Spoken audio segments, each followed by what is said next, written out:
ఓం సాయిరామ్. బిడ్డ, ఎవరిని ద్వేషించకు.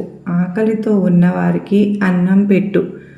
కష్టాల్లో ఉన్నవారికి సాయం అందించి నువ్వు చేసే ప్రతి మంచి పని నన్నే చేరుతుంది.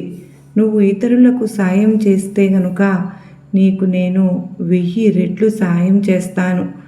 నీకు నా ఆశీర్వాదాలతో నా కృప ఒక్కటే ఉంటే సరిపోతుందా? నువ్వు మనసారా బాబా అని పిలిస్తే తలచి నేను నీ దగ్గరే ఉంటాను. తల్లి, కలలు కనడానికి భయమా? ఇప్పుడున్న పరిస్థితి నిన్ను ఓడించిందా అని అనిపిస్తోందా? నీ ఆర్థిక కష్టం, నీ ఆరోగ్య పోరాటం, నీ కుటుంబ బాధలు అన్నీ నాకు తెలుసు. కానీ విను, నేను నీ వెంటే ఉన్నాను. నిన్ను వదిలి ఒక్క అడుగు కూడా వెనక్కి వెయ్యను. నువ్వు నమ్మకాన్ని వదలకుండా ముందుకు సాగితే శాంతి, సుఖము, విజయము 3 కూడా నీ ఇంటికే వస్తాయి.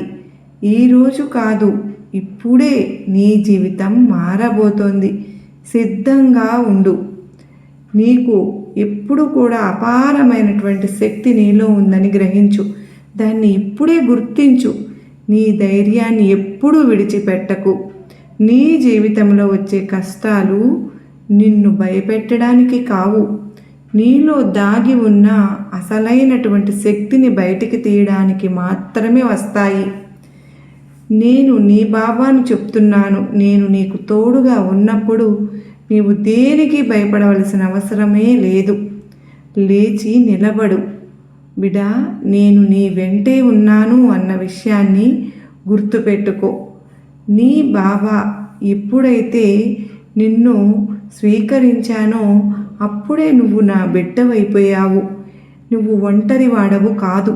నేను నీతోనే ఉన్నాను. నీ జీవితం ఆలస్యం అయిందని అనుకుంటున్నావా? అది ఆలస్యం కానే కాదు. నీ శక్తిని తయారు చేసే సమయం అని గుర్తుపెట్టుకో.